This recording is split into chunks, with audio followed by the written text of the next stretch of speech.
terhormat kepada Bapak Irwansyah Suwahyu SPDI MPD selaku dosen pengampu di mata kuliah Pendidikan Agama Islam serta teman-teman yang menyaksikan video ini. Pertama-tama, marilah kita panjatkan puja dan puji atas kehadirat Allah Subhanahu wa Ta'ala yang telah memberikan kita nikmat sehingga kita dapat menyelesaikan dan menyaksikan video ini bersama. Sebelumnya, perkenalkan, kami dari kelompok 4 yang akan mempresentasikan materi tentang bagaimana Islam membangun persatuan dalam keberagamaan. Nah, sebagai pemateri pertama, perkenalkan, saya atas nama Mila Karmila yang akan menjelaskan secara rinci tentang konsep perbedaan antara NU dan Muhammadiyah. NU dan Muhammadiyah merupakan dua organisasi kemasyarakatan atau ormas Islam terbesar di Indonesia.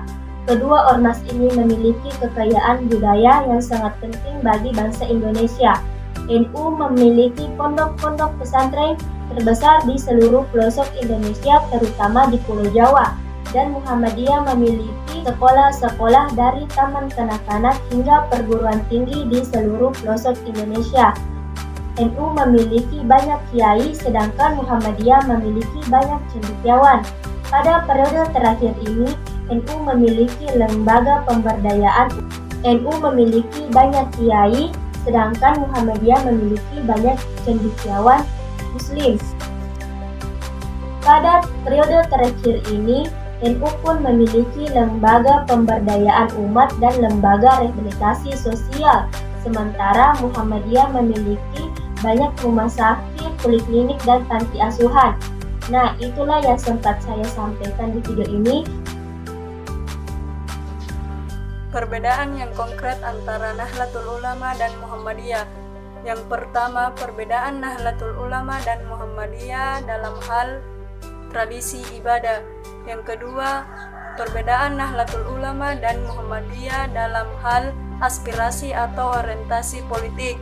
Yang ketiga, perbedaan Nahdlatul Ulama dan Muhammadiyah dalam hal perspektif pendidikan.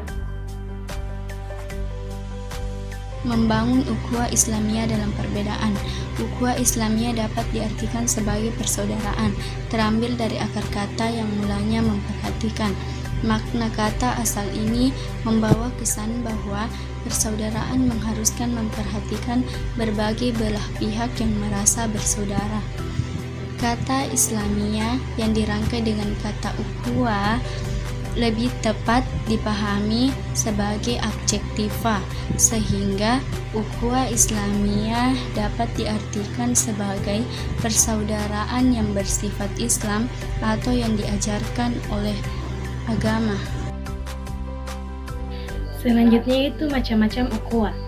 Yang pertama yaitu ukhuwah ubudiyah. Ukhuwah ubudiyah adalah persaudaraan sesama makhluk yang sama-sama ciptaan Allah, termasuk binatang dan tumbuhan, dan ketundukan kepada Allah. Yang kedua yaitu ukhuwah insaniyah. Yang dimaksud dengan ukhuwah insaniyah yaitu persaudaraan sesama umat manusia mempunyai motivasi dalam menciptakan iklim persaudaraan hakiki yang berkembang atas dasar rasa kemanusiaan dan bersifat universal. Seluruh manusia di bumi adalah bersaudara. Yang ketiga yaitu ukhuwah fiddin al-Islam, yaitu persaudaraan antara sesama muslim. Selanjutnya, manfaat-manfaat ukhuwah Islamiyah. Manfaat-manfaat ukhuwah Islamiyah yang pertama, merasakan lezatnya iman. Rasulullah Shallallahu Alaihi Wasallam bersabda, ada 3 golongan yang dapat merasakan manisnya iman, yaitu orang yang mencintai Allah dan Rasulnya lebih dari mencintai dirinya sendiri, mencintai seseorang karena Allah, dan ia benci kembali pada kekafiran sebagaimana ia benci jika ia dicampakkan ke dalam api neraka. Hadis riwayat Bukhari. Yang kedua, mendapat perlindungan Allah Subhanahu wa Ta'ala di hari kiamat. Allah Subhanahu wa Ta'ala berfirman, di mana orang-orang yang saling mencintai karenaku, maka hari ini aku akan menaungi mereka dengan naungan yang tidak ada naungan kecuali naunganku. Hadis riwayat Muslim. Yang ketiga, mendapat tempat khusus di surga.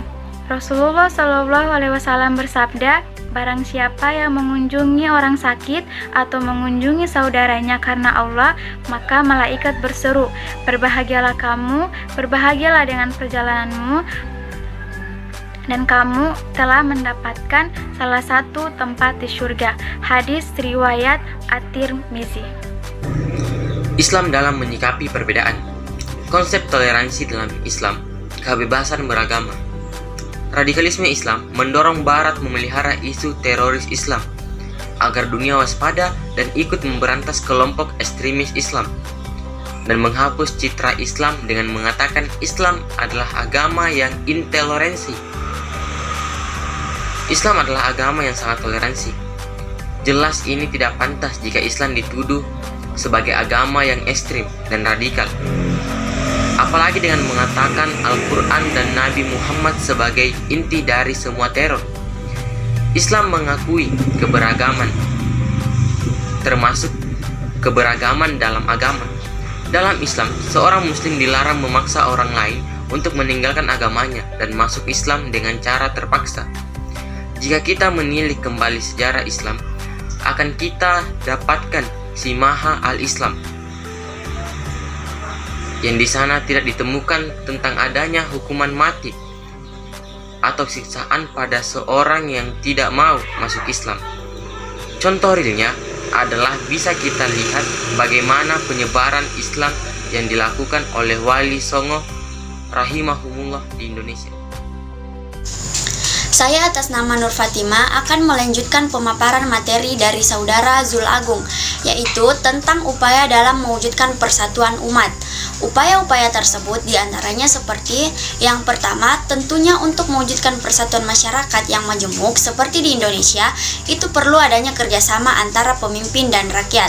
Yang kedua, peduli untuk sesama tanpa melihat suku, ras, budaya, dan agama dengan saling hormat dan menghargai perbedaan masing-masing.